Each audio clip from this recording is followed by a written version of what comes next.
Good? Okay, I've been asked to give a few short words at the very last minute, so you have to forgive the rather off-the-cuff nature of what it is I'm about to say. I don't even know what I'm about to say, so you'll have to bear with me. This is a coming together to discuss Salat, contact prayers, and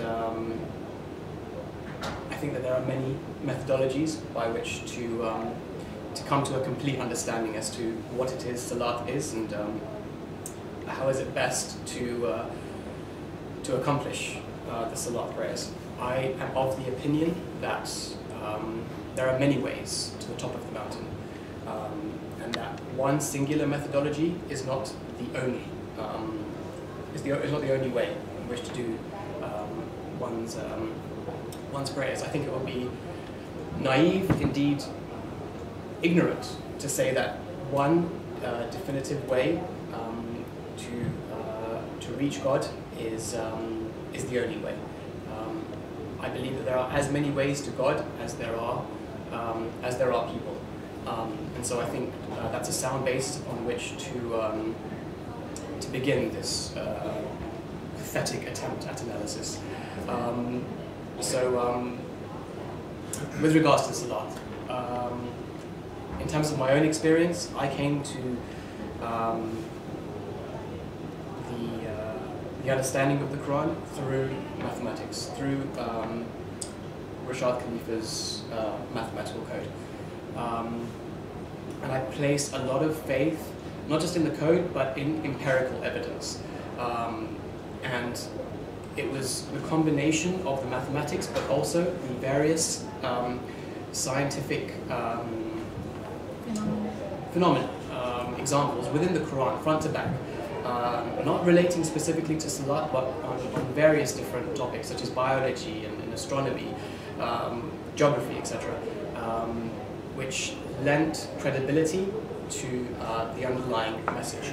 And I think that my methodology by which I approach the Quran is using that empirical sense to hopefully come to an understanding as to how best to achieve contact prayers, not through bias or subjectivity, but through objective reasoning and through insight and synthesis of evidence at hand.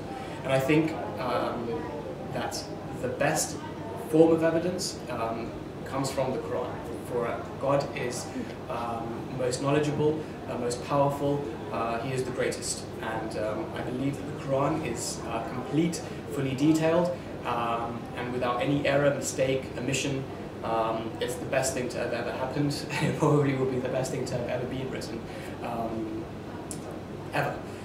So based on that, I would like to perhaps dwell or gain a little bit more insight into the Quran. And for that, I'm going to use a book written by Rashad Khalifa, which addresses the issue of Salat, and I think addresses some of the concerns that others may have with regards to methodology of the Quran.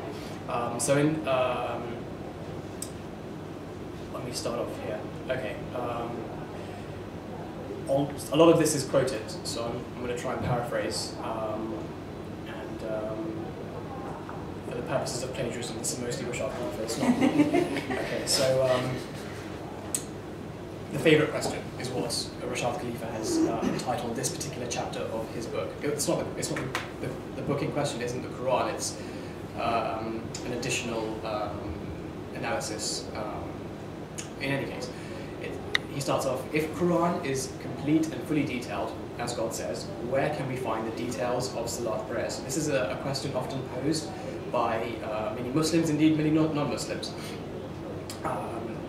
Rashad Khalifa goes on to say that this famous question reveals their, total ignorance of Quran and a subconscious effort to prove that God is wrong in his repeated assertion that Quran is complete and fully detailed. For the Quran teaches us in no uncertain terms that Abraham is the founder of Islam, and it is as it is practiced today. As such, what did Abraham contribute to our daily life as Muslims? The Quran teaches us that all religious practices in Islam, which includes Salat, Zakat, fasting and Hajj, came from us, from Abraham, generation after generation. Thus, Islam, in its final form, as it's practiced today, is based on two things. The Quran, contributed through Muhammad, may peace be upon him, and religious practices through Abraham, may peace be upon him also. All religious practices in Islam existed before Muhammad. Muhammad's sole function was to deliver the Quran. However, Abraham was the founder of Islam. And then I'm going to try and perhaps go into a little bit more detail, and hoping perhaps Farouk, you can maybe lend some assistance to this. Abraham was the first recipient of the concept Islam and the first user of the word Muslim. And this is highlighted in Baqarah, which is chapter 2, verse 131. Well, not first. If you want to say first Muslim, it'll be chapter 22, verse 78. Okay, sure. Could we look at chapter 2, yes, verse 131? Yes. That's where he confessed his submission to God. Well, that's right there. In front. Right, I'm doing the iPhone thing. Yeah. Because this is like marked. Yeah, behold, his Lord said to him, bow. He said, I bow to the Lord and cherisher of the universe.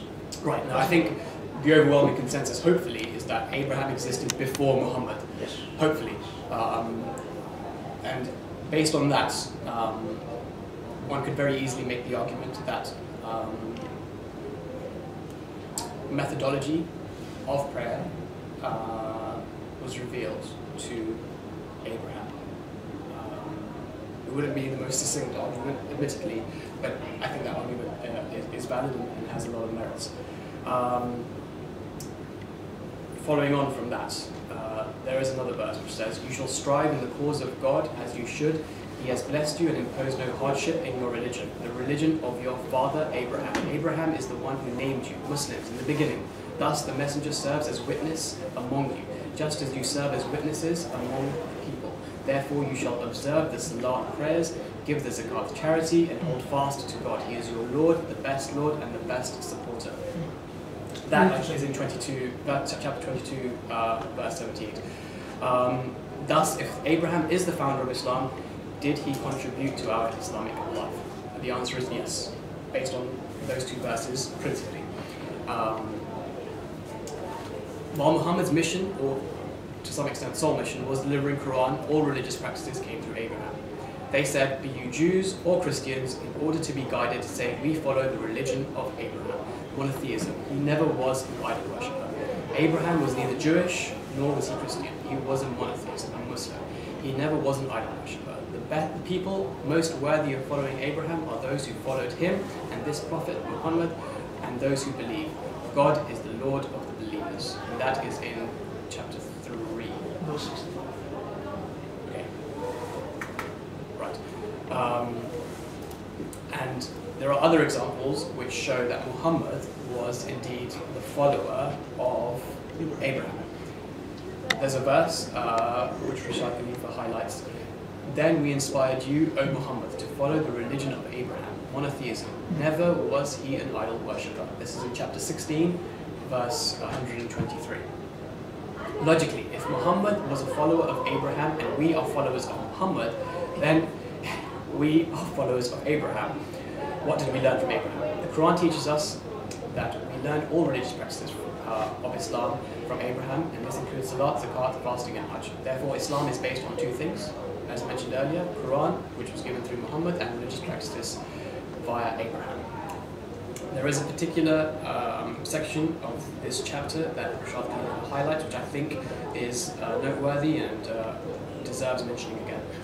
The whole Arabian society, before and during the time of Muhammad, followed the religion of Abraham. Thus, Abu Lahab, Abu Jahl, and the idolaters of Quraysh used to observe the 5 daily Salat prayers exactly as we do today, with the single exception of substituting the Quranic Fatiha for Ibrahimi Fatiha.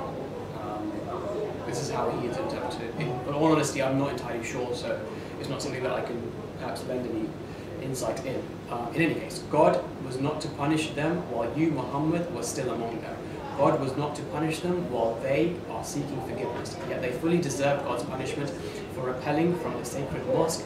Therefore, they were not the guardians thereof. Only the righteous are guardians thereof, but most of them do not know. Their Salat prayers at the shrine were no more than deceit and repulsion. Therefore, suffer the retribution of your disbelief. And this is in chapter 8 through verse 33 to 35. Rashad Khalifa goes on to talk about the sacred months. He then goes on to talk about the idolaters today and the idolaters back in the time of Muhammad. I think another attribute of Salat is that God says, I'm not entirely sure as to where this is, but that when performing Salat, it should be done in a moderate tone, neither too loudly nor silence. One could, again, but going back to the mathematics, I'm a firm believer in the 19 base code, and I think if you take the number 24434, which is the units in prayer, so 2 for super prayer, 2 rakats, 2 rakats in the morning, 4 for the afternoon prayer, 4 for the mid-afternoon prayer, 3 for the sunset prayer, Maghrib, and 4 for the night prayer. That number is divisible by 19, which for me lends credibility to the assertion that there is some empirical evidence supporting the methodology of prayer. Rashad Khalifa goes on to say that you shall keep the observance of Salat. This commandment was issued during the first few weeks of Quranic revelation. It doesn't make any sense that God would issue a commandment to observe something not already known. And keep the observance of Salat, this is in chapter 3, and keep the observance of Salat and Zakat and lend to God alone of righteousness. Whatever you advance for your souls, you will find at God better and multiplied manifold, and seek God's forgiveness. God is forgiving, merciful. The word Salat is very specific and means only one thing: the observance of specific practices involving bowing and prostration. Now, repeatedly throughout the Quran, there are many examples of when God specifically mentions bowing and prostrating. I think irrespective of your avenue of thought, however it is you've come to Islam, I think overwhelmingly, irrespective of whether or not you're Sunni or Shia or monotheist or Wahhabi or Ismaili, etc., most people, when they pray, will stand up, they will bow into a ruku position, they will stand up again, and then they will prostrate with their heads to the floor. And I think this is, to a greater or lesser extent, universal. There is obviously some deviation. There are some who perform other additional actions. I know this because I myself come from a Shia background. And additional verses and surahs are added. But overwhelmingly, there is a succinctness and a harmony with regards to the actions. I think everybody, to a greater or lesser extent, stands up, bows, stands up again, and puts their head into prostration. And I think when you perhaps amalgamate those variables, you do gain some understanding as to how it is one should perform the contact prayers. And I think that, moving back to an earlier point, God is most merciful. And I think it would be incredibly naive of one to think that there is just one methodology and that methodology is the correct methodology. Allah is most merciful, He is most forgiving. And hopefully, irrespective of whichever way we choose to contact God, our prayers are accepted. Inshallah. Thank you very much, Ahmad, for that lovely presentation. Thank you.